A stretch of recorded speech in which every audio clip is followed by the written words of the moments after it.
When it comes to the business of government, the story of getting regulation to work might formally start with legislation, but it often ends with pure collaboration with stakeholders.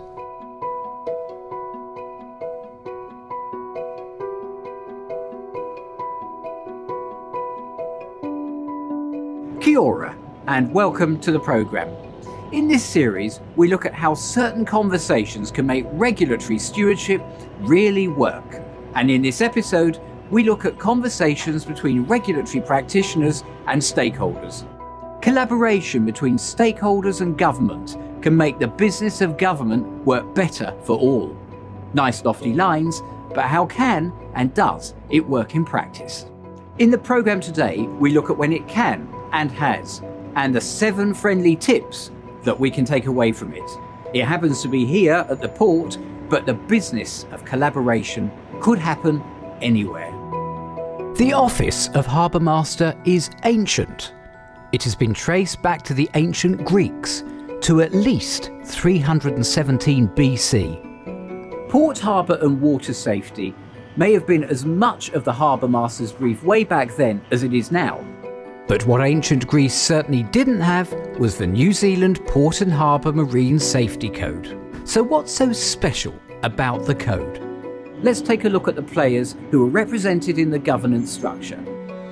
First, the stakeholders, the port companies, private companies, commercial entities, maybe fully or partly owned by local councils, but if they are, they're still run separately from them. A port company is there really to exchange cargo, imports, exports and passengers. They've played a key role in the New Zealand economy. They have over time. In 1888 there was 169 ports in New Zealand, and today there's 11. The port is a key part of New Zealand's infrastructure, and it's a key role in times of peril as well, and so it has a key resilience role. Then the regional councils. They are responsible for the harbour masters. The harbour masters are the local port regulators. Look, regional councils have a statutory role, of course, and it's all about navigational safety. So regional councils deploy harbour masters to oversee that regulation, oversee ports, oversee harbours, make sure that we oversee all the activity that goes on those harbours as well. So it's really a regulatory role that we play and deploy harbour masters to do that. Then there's Maritime New Zealand, a central regulator with power to intervene to protect shipping safety and the marine environment. So MNZ sees its role as a regulator as working with stakeholders to set industry standards, supporting industry to understand and comply with those standards, and then effectively enforcing if necessary. But in the case of the code, we don't have to do all the heavy lifting, and we can act more in the role of collaborative partner. This is because all of the parties have proactively come together to work out what a good safety management system for navigation safety looks like, through self-assessments and peer assessments, have provided the education and support so people can understand what the good practice is, and also then supported each other to comply with it, given the ownership all have in the code. So Maritime New Zealand still keeps its regulatory functions, doesn't have to use them in this case, but if at any stage we see that the model is failing, we still have those regulatory powers as backup. So yes, there are statutory powers. The legislative backstop is still available to deal with problems. But stakeholders talked to government and came out with voluntary standards, an agreed work plan, information sharing, a jointly funded secretariat, and shared ownership of the rules. Result, the code.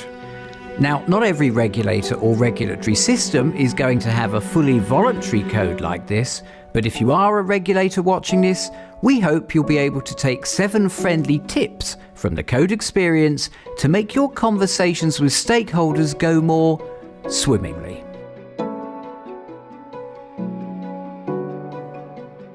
It's a favourite one in this series of conversations programmes, and that's because it's critical. So it's really important for the success of the code that all parties understand what the goal is and are really clear about what they do as opposed to the other parties. To do this, the code has an MOU accompanying it. which really sets out clearly the commitments, the roles and the responsibilities that each party is signed up to and exactly what they're accountable for. It's also really clear through the code and the MOU that everybody's responsibilities drive clearly for continuous improvement of navigation safety standards. MNZ isn't abrogating our responsibilities by being a part of the code, and that's really clear. At any time, we can actually evaluate people's performance or commitment to the code, and we're clear then that as the regulator, if we start to see that safety standards are being compromised, that we can step in and do something about it. It's because of this dynamic that communication is key. That's communication with each other, regulator, stakeholder, and communication with others about the project. I think through the code process, the listening and the sharing and the working together is the key part of what we do. And that's where the learning occurs, and that's where the growth really occurs in how we develop a safer port for all users, recreational and industrial. The code provides for all parties, including MNZ, a really good understanding about what is happening on the ground, what the real issues and concerns are for the sector. It also helps us to identify what good practice is and also what are the priorities that we need to focus on as parties to take forward. It builds really good trust between all of the parties because it's quite a different model than a normal regulated party regulator. And for MNZ, it gives us really good insights on how we're operating as well, where we need to improve and what might be working well. A critical part of communication around the code too is making people understand how the code operates so that they can see that the parties are collaborating and actually delivering a good safety outcome. The regional councils have chosen to work with Maritime New Zealand and with the ports collaboratively on the Port Safety Code. And it's a very good example of how you can do things. We can, of course, choose to be a regulator and just be authoritative, take actions, take prosecutions. But of course, at the end of the day, we all want the same thing, which is navigational safety. We want to find the best way to achieve that. And the Port Safety Code, I think, is an outstanding example of how working together, collaboratively, communicating all the time, working out the best way of attacking things really does work.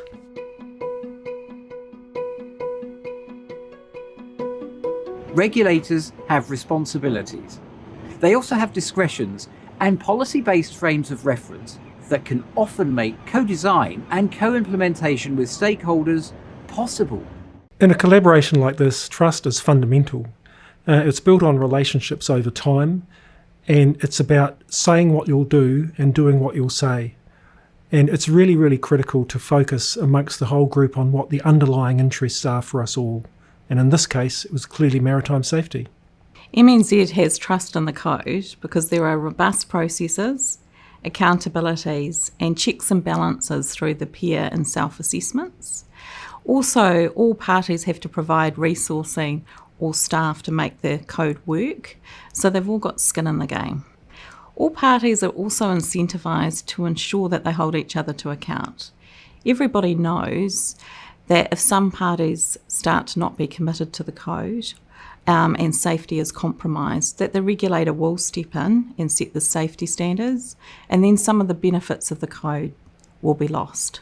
But most of all, MNZ has trust in the code because we can see the parties all collaborating together and that safety standards are improving in the sector. The code is a really good example of how local and central government come together to achieve a common outcome. In this case, navigation safety or marine safety. We want safety in ports. And through the code, the collaboration between local and central government is absolutely key. It means the dialogue is better, the communication is better, and the outcome is better.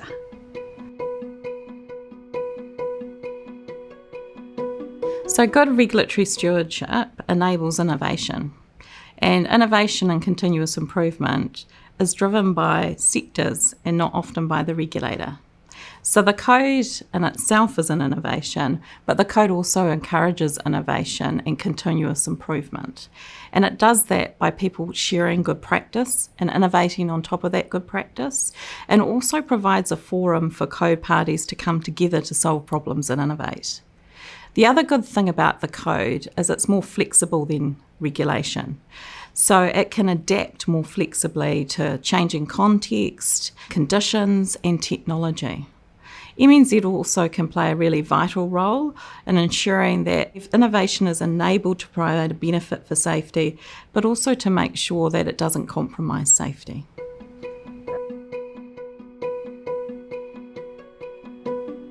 Innovation requires implementation. It needs flexibility and agility. That is not necessarily always going to be plain sailing.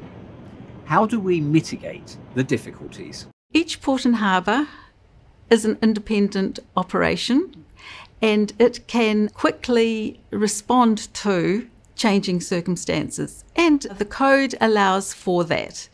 It does not expect that every port and harbour, which is different and has its own risk profile, will operate in exactly the same way. So they do have discretion within the code to work in a different way, provided, of course, that they do implement the national good practice standards of the code within their safety management systems, and that's what we're looking for. There are some common risks that must be addressed, and if they're addressed appropriately and according to the appropriate standard of the code, then safety in our ports will be so much better. The code itself outlines the safety management system and risk management principles in the port. Every 3 years, we have a review panel that consists of one member from the regional council, which is usually a harbour master, one member from a port itself, such as the port marine manager or a pilot, and also a member from Maritime New Zealand. So each of the 3 parties in the code are represented on this panel. They visit this port and they discuss the safety management system, and at the end of it, in a spirit of openness, make an assessment as to whether that port is code consistent or not. We also have got a conference that we hold each year, and we also send out a newsletter, all in the process of ensuring best practice, sharing ideas, and working together collaboratively. It means that as a regulator, we are better informed about the risks that exist in the port. It also means that when a port is code consistent, that it meets the legislative requirements that exist under the Maritime Transport Act. And lastly, it means that there are better opportunities for us to work collaboratively and closely with our code partners in terms of achieving best practice for safety in our ports. The key thing with mitigating difficulties is actually the working together and the sharing and the learning from each other. Through this process, what we're able to do is share our experiences and share our learning across many ports in New Zealand and through the regulator as well. And we end up with a great outcome, which is right for the right port or the right setting in which it's done. That's the beauty of the code and how we work together.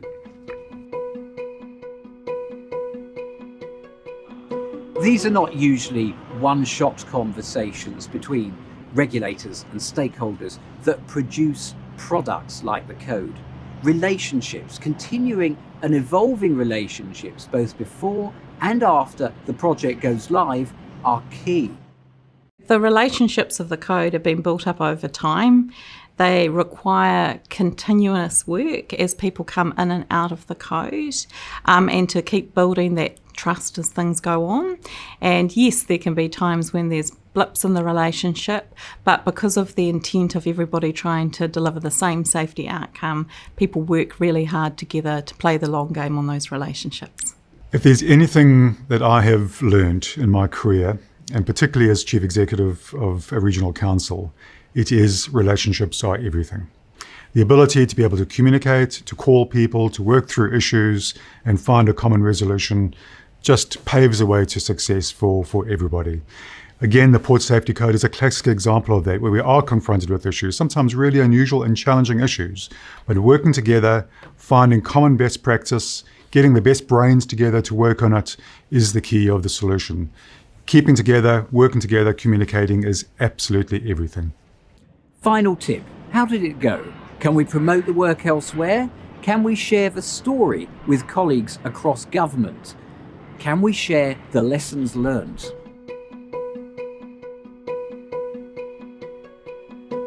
The code's very effective. We were able to work across New Zealand. We're able to make the ports across New Zealand safer and more efficient. And I think where we really learn is how we bring in other stakeholders. And, whether that's the harbour master, the regulator, and other ports to help and shape how we make it work across the individual port. I think the code's very successful. For me, it actually allows me to sleep at night. And it allows me to know that we've had a rigorous process, that we've had port and harbour professionals review your individual port and to make sure that the learning occurs, the improvements are made. And at the end of the day, the harbours are safer for all users across New Zealand. Good regulatory design and improvement comes from listening to other people's stories about what they've found out from regulatory design, what works, what doesn't, and how you can adapt it for your own situation. So we hope that you've enjoyed listening to our story today and really keen to hear others' stories on regulatory design so we can use them to enhance the performance of the code or more broadly on our regulatory journey. And there we have it, the importance of telling the story, which in this episode was done in 7 chapters, or rather 7 friendly tips on conversations between regulators and stakeholders, featuring the Port and Harbour Marine Safety Code. Setting roles and goals up front, talking to each other, trusting each other, trying something new, being flexible, cultivating relationships, and telling others as well as each other how it all went. We hope it goes well for you. Until next time, ka kite anō.